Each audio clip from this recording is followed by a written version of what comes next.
Quand on est acteur, de se battre dans une fosse septique, c'est une proposition assez rare. Même dans la vie, d'ailleurs, c'est assez rare et tant mieux. Romain Gavras, talent spécial. J'adorais le film parce que c'est un film où c'est un gars qui rêve de sortir d'un film de voyou parce qu'il est dans la petite voyoucratie et tout d'un coup, lui, ce qu'il rêve, c'est d'avoir une vie normale et surtout, il a un rêve, c'est de détenir la licence Mr Freeze au Maghreb, de pouvoir vendre des Mr Freeze à la plage, quoi. Un jour tu veux être boulanger, un autre pompier. Mais putain, tu rends fou, j'avais 8 ans. Oh, pour l'argent, la semaine prochaine, Max. Je vais voir ma mère à son boulot, là. C'est ta mère qui a l'argent? Malheureusement, sa tendre maman, jouée par Isabelle Adjani, va lui voler toutes ses économies et il va devoir monter sur un dernier coup avec une équipe de champions. Enfin, il y a plein de personnages qui sont dingues dans le film. Sofiane Kamez, de Vincent Cassel qui est hyper drôle, de Mohamed et Mohamed. Enfin, il y a plein de personnages qui sont assez loufoques et dingues. Même François Damiens qui vient, qui est hyper drôle. J'aimais bien, là, encore une fois, c'est un film qui m'a beaucoup amusé par le mélange des genres. C'est-à-dire qu'on passe du drame très personnel pour mon personnage à une partie comédie. Et puis ce que ça dit aussi, c'est un gars qui rêve de normalité. Le fait d'avoir une vie tranquille et normale, et à quel point, des fois, aujourd'hui, c'est dur d'avoir cette tranquillité dans le monde, quoi, quel que soit le milieu. C'est un film qui m'a beaucoup amusé, et puis Romain, c'est un gars qui travaille énormément, qui a un talent visuel hors du commun, et je trouve que c'était un film où il a ouvert quelque chose d'intéressant, sa tendresse, sa propre tendresse, dans le film Sa mélancolie. Et très personnel aussi à Romain, peut-être un des films les plus personnels de Romain. Et puis, Mr Freeze, parce que acteur, des fois, on prend des voix comme ça, on fait un sérieux, mais c'est un métier de gamin, c'est ce que j'aime, c'est qu'il y a un truc, un rapport au jeu, à l'enfance, à la fois c'est très sérieux quand on le fait parce qu'on se donne à fond, puis à la fois c'est dérisoire dans ce que ça raconte dans le monde. Et c'est ce que j'aime dans ce métier, c'est comment on peut s'investir à 10 000% dans un rôle et en même temps s'amuser pleinement et avoir conscience que c'est un truc de gamin. C'est ma première approche du milieu médical. Et grâce à Catel, on avait pu, avec Alice de Langzin, on était parti dans un service de chirurgie cardiaque. On avait assisté à plein d'opérations à cœur ouvert. Et à un moment, j'ai assisté à un prélèvement d'organes, ce qui est quand même assez fou. Des fois, ce métier vous emmène dans des endroits où vous n'avez jamais été, et puis vous manquez de connaissances. Puis tout d'un coup, à force de voir des opérations à cœur ouvert, quand j'ai assisté à un prélèvement, je les voyais en train d'opérer, tout ça, puis j'ai oublié que la personne venait sûrement de partir. Et là, je me suis dit, ok, c'est la bonne psychologie pour un chirurgien, c'est-à-dire qu'il y a aussi un affect qu'il fallait maîtriser. Et du coup, sur Hippocrate, c'est un peu différent, si ce n'est qu'il y avait une relation assez étrange au personnage, parce que c'est un personnage qui vient de la médecine légale, légiste, avec une spécialité en anapathe, mais du coup, il y avait un truc hyper intéressant à jouer dans la série, c'est-à-dire un médecin qui n'est pas au contact des vivants, et qui tout d'un coup va redécouvrir son plaisir de la médecine avec ce contact aux vivants. Et après, avec Thomas, c'est un peu différent, c'est-à-dire que, disons que comme il est ancien médecin, quand il maîtrise pas les process d'opération, il ramène des spécialistes aussi de poste. Et du coup, il y a un truc hyper bien d'immédiateté qui donne une densité, j'ai l'impression, aux scènes d'opération. Parce qu'on est, on est un peu tendu.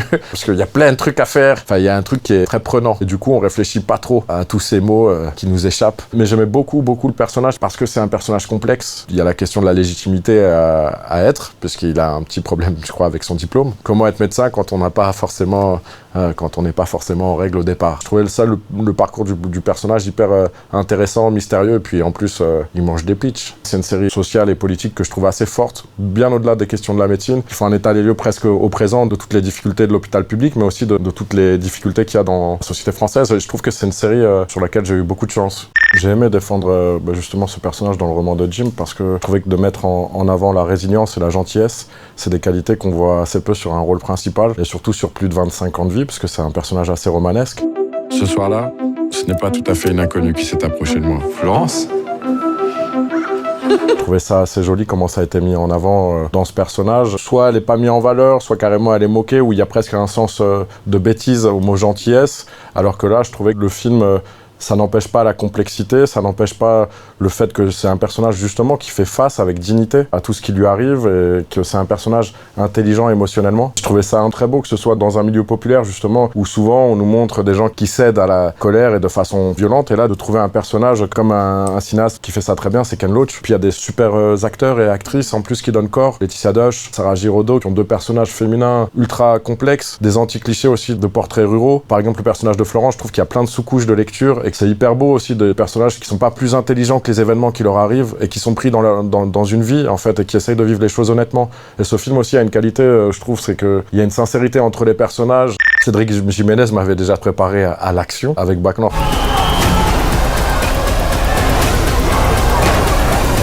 dans le film de Stéphane Castan, Vincent doit mourir. Ce que j'aimais bien, c'est surtout que c'était une comédie romantique avec des pains dans la tête, pour être poli. Mais on pourrait même dire des pains dans la gueule.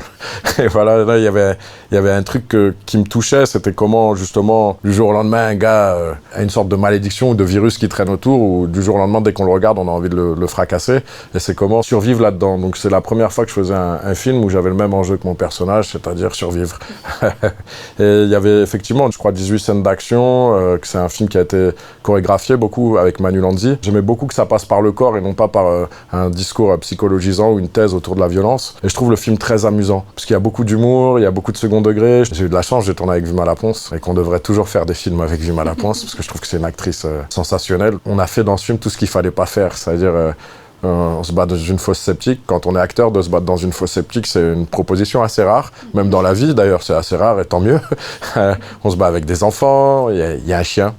Il y a un chien qui est formidable, une chienne plutôt, qui s'appelle Suzy, qui aurait mérité la Palme d'Or. Elle a gagné le prix de l'incroyable performance canine, et ça, j'en suis très fier. Et sans trucage, surtout, elle a joué sans aucun trucage, sans doublure, sans rien, c'est tout le temps elle. Et du coup, c'était un film qui proposait plein de challenges, et surtout qui mélangeait les genres et les tonalités de façon française, c'est-à-dire de façon assez élégante. Il copie pas non plus le cinéma américain, il cherche pas... J'aimais beaucoup, par exemple, que la violence soit montrée de façon un peu nulle, un peu pas belle, quoi. Je suis pas un grand sportif. C'est-à-dire que c'est ça qui est assez marrant dans le film, c'est que c'est un monsieur tout-le-monde qui se retrouve à faire un film d'action.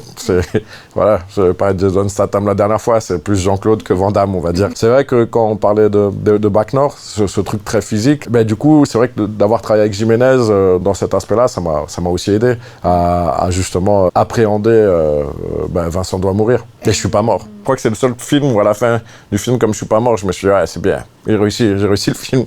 Cogitor, Cogitor, moi c'est un film que j'aime beaucoup et j'ai adoré travailler avec lui. Je trouve que c'est un gars spécial, talent spécial, écriture fiévreuse. Moi j'ai vu Ni le ciel ni la terre, déjà son précédent film. Dans Goutte d'or, je trouve qu'on retrouve ça, et il y a presque quelque chose de l'ordre de Kafka chez lui. Il y a un truc complètement fou, irrationnel.